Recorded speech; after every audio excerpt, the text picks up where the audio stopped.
সমস্যা। এখন দেখেন এই যে রেসপিরেটরি যে ডিজিজ গুলো হচ্ছে, রেসপিরেটরি ডিজিজ গুলো দুইটা জায়গায় হতে পারে। একটা হচ্ছে হয় আপনার লাংস এর মধ্যে, যেটাকে আমরা বলি হচ্ছে লাং প্যারেন্টকে আমরা বলতে পারি। সো একটা হচ্ছে লাংস এর মধ্যে সমস্যা, আর দুই নাম্বার হচ্ছে এই রাস্তাটাতে সমস্যা, মনে করেন যে ট্রাকিয়া, ব্রঙ্কাস, ব্রঙ্কিউল, এই জায়গাগুলোতে সমস্যা। তাহলে আমরা দুই টাইপের সমস্যাগুলোকে কিন্তু আমরা এক এক বাক্যে যদি আমরা বলি, তাহলে এ ছাড়া কিন্তু আসলে আমাদের সমস্যা পাওয়ার কথা না। ওকে, এখন এই যে এয়ারওয়েতে যে প্রবলেম, সো এয়ারওয়ে ডিজিজ গুলা মূলত আমরা আজকে দেখবেন যে কথা বলবো।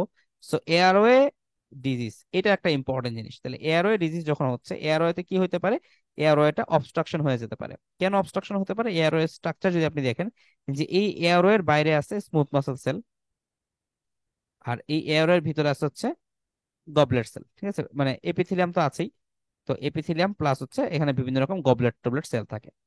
তাহলে এই এয়ারওয়ে দুইটা জিনিস দিয়ে বন্ধ হতে পারে। মনে করেন যে আমি বললাম যে এয়ারওয়ের ঘটনা হতে পারে দুইটা।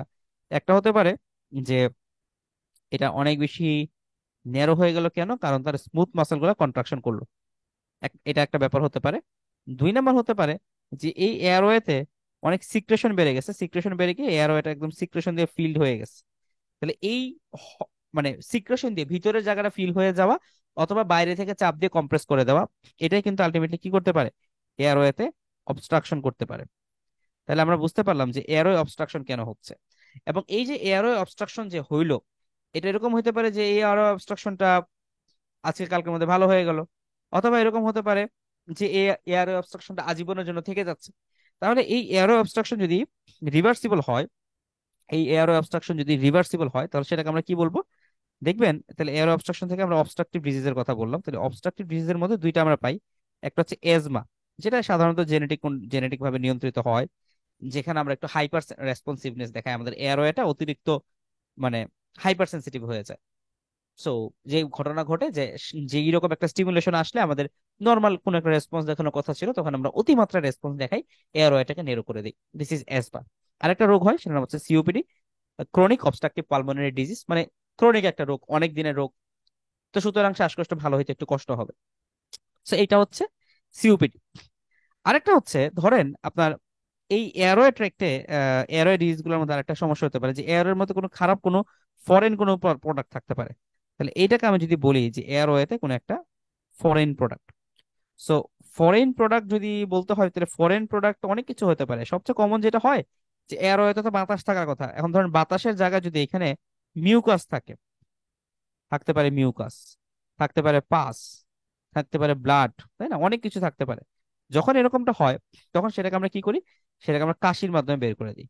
তাহলে এয়ার রেসপিরেটরি ডিজিজ গুলোর একটা কমন কমপ্লেন আপনি দেখবেন হচ্ছে কাশি। কারণ আমাদের লাংসের সিস্টেমটা এরকম, লাংসের মধ্যে যদি খারাপ কিছু থাকে সেটাকে আপনি বাইরে বের করে দিতে চাবেন। সো এটা হচ্ছে কাশির মেকানিজম। কিভাবে কাশিটা কাজ করে, সো এইখানে থাকা কিছু রিসেপ্টরকে তারা স্টিমুলেশন দেয়। এই রিসেপ্টরকে স্টিমুলেশন দিলে সেখান থেকে ভ্যাগাস নার্ভের মাধ্যমে আমাদের ব্রেইনে সে সিগন্যাল যায়। তো ধরলাম ভ্যাগাস নার্ভের মাধ্যমে আমাদের কোথায় গেল, ব্রেইনে সিগন্যাল গেল। কার মাধ্যমে গেল, ধরলাম ভ্যাগাস। দেন ব্রেইন সে আবার আরেকটা ইফারেন্ট পাথওয়েতে আমাদের লাংসের আশেপাশে যে ধরেন ডায়াফ্রাম আছে, হ্যাঁ, সো ডায়াফ্রামকে সে সিগন্যাল পাঠাবে, সেই ইন্টারকোস্টাল মাসেল গুলোকে বলবে যে তুমি এখন কন্ট্রাকশন করো, ফোর্সফুল একটা কাফ তৈরি করো। তার মানে আমাদের পুরা রেসপিরেটরি ট্র্যাক্টে এরকম কিছু রিসেপ্টর আছে, যেসব রিসেপ্টরকে যখন আপনি ট্রিগার করে দেন, সেটা হতে পারে কোনো ফরেন পার্টিকেল, সেটা হতে পারে যে কোনো রকম ইরিটেশন। সো ফরেন প্রোডাক্ট অথবা যে কোনো ইরিটেন্ট সাবস্টেন্স, সেটা কি করতে পারে, ইরিটেন্ট সাবস্টেন্স তারা কাশি করতে পারে। ওকে, সো কাফ একটা ইম্পর্ট্যান্ট একটা খুবই সমস্যা। এখন রেসপিরেটরি ট্র্যাক্টের যে ডিজিজ গুলো আমরা ডিল করব, তাহলে এই ডিজিজ গুলোতে আমরা মোটামুটি এই জিনিসগুলো চিকিৎসা আমরা দিব, হয় আমরা ইনফ্লামেশন দিব, ইনফ্লামেশনের চিকিৎসা দিব, নয়তো আমরা ব্রঙ্কোডায়ালেটর দিব। এটা হচ্ছে আমাদের মেইন মোড অফ ম্যানেজমেন্ট। তো ওভারঅল রেসপিরেটরি ডিজিজ গুলো সম্পর্কে আমরা যতটুকু বুঝলাম, এইখানে এই দুইটা তো আছে, পাশাপাশি রেসপিরেটরি ট্র্যাক্টে অনেক রকমের ইনফেকশন হয়। সো যদি ইনফেকশন গুলো হয়, সেজন্য আমরা অ্যান্টিবায়োটিক দিব। কিন্তু যদি এয়ারওয়ে অবস্ট্রাকশন হয়, সেটার মেকানিজম হচ্ছে দুইটা, একটা হচ্ছে ইমিউন মেকানিজম, ইমিউন মিডিয়েটেড, এছাড়া আরো বেশ কিছু মেকানিজম আছে। তো সেই ক্ষেত্রে আমরা সেটা চিকিৎসা করব, প্লাস এটাকে ডায়ালেটেশন করার জন্য আমরা ব্রঙ্কো ডায়ালেটর ইউজ করব। সো এই হচ্ছে মোটামুটি আমাদের রেসপিরেটরি ট্র্যাক্টে যেসব ড্রাগ আমরা ইউজ করি। পাশাপাশি রেসপিরেটরি যে সিক্রেশনকে আমরা সাপ্রেস করানোর জন্য আমরা কি ইউজ করতে পারি, আমরা অ্যান্টিহিস্টামিন ইউজ করতে পারি। সো রেসপিরেটরি ডিজিজের সাথে যদি আপনি ড্রাগ গুলোকে মিলাতে চান, তাহলে এই জিনিসগুলো জানা থাকাটা জরুরি। ওকে, আচ্ছা, সো আমরা এই ছবিটা রাখলাম, আপনারা ইনশাল্লাহ পরে এক সময় দেখতে পারবেন। এবারে আমরা যদি একটু পড়াশোনায় চলে যাই, আশা করি দেখা যাচ্ছে। সো রেসপিরেটরি ডিজিজেস এর ক্ষেত্রে তারা এজমার কথা বললো। এজমা কেন হচ্ছে, আমরা খুব সামারি করে দিব আর কি জিনিসগুলো। যে এজমার মূল কারণ হচ্ছে যে আপনি কোনো একটা জিনিসের প্রতি অ্যালার্জি, খুব ঠান্ডা লাগা, সো কোল্ড, দেখবেন অনেকে এসিতে অনেকের এরকম অ্যাজমা হয়। হ্যাঁ, বা হচ্ছে মানে কোল্ড এয়ার, হ্যাঁ, এসির বাতাস, এক্সারসাইজ করা, স্ট্রেসে থাকা, এরকম অনেক কিছুর কারণে একটা মানুষের অ্যাজমা হতে পারে। অ্যাজমা যখন হয় তখন শ্বাসকষ্ট হবে, সো যেটাকে আমরা বলি ডিসনিয়া, এবং হচ্ছে শর্টনেস অফ ব্রেথ ফিলিং হবে। তার মানে শ্বাসকষ্ট এবং প্লাস শ্বাস নিতে কষ্ট দুইটাই। So shortness of breadth plus difficult breathing, এবং এই কারণে পেশেন্ট হুইজিং আপনি শুনতে পারবেন, দিস ইজ ইম্পর্টেন্ট। এই কয়েকটা ফিচার পাওয়া যায়। এবং আপনি যদি দেখেন যে যাদের অ্যাজমা হচ্ছে তাদের ওই যে ট্রিগারিং যে ফ্যাক্টরটা আছে, সেটা হতে পারে অ্যালার্জেন, যে কোনো অ্যালার্জেন, সেটা হতে পারে পোলেন, সেটা হতে পারে ডাস্ট। তারা যে কাজটা করে তারা হচ্ছে আপনার মাস্ট সেলকে ট্রিগার করে। আপনার মাস্ট সেল যখন ট্রিগার হয়ে যায়, mast cell, eosinophil, basophil, neutrophil, macrophage, এরা যখন ট্রিগার হয়ে যায়, ট্রিগার হওয়ার পরে সেখান থেকে histamine, adenosine, bradykinin, major basic protein, এরকম জিনিসগুলো আসে। তো আমরা গতকালকে থেকে জানি যে মাস্ট সেল যখন ডিগ্রানুলেশন হয়, মাস্ট সেল থেকে মূলত আসে হচ্ছে হিস্টামিন, ঠিক আছে, হিস্টামিন আসে।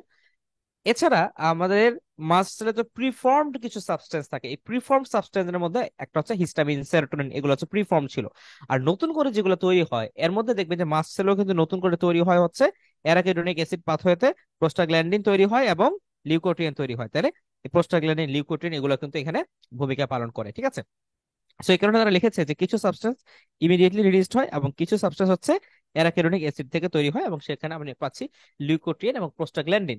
এবং আলটিমেটলি এরা কিন্তু আমাদের এয়ারওয়ে, মানে এয়ারওয়ের মধ্যে ইনফ্লামেশন করে, এবং এয়ারওয়েতে যখন ইনফ্লামেশন হয় তখন এয়ারওয়ে অ্যাক্টিভিটি গুলো বেড়ে যায়, স্মুথ মাসেলটা হাইপারট্রফি হয়, স্মুথ মাসেলটা বেশি কন্ট্রাকশন করে, গবলেট সেলের সিক্রেশন বেড়ে যায়। তাহলে এই সব কিছু মিলাই টিলে আপনার হচ্ছে মূলত অ্যাজমা হচ্ছে।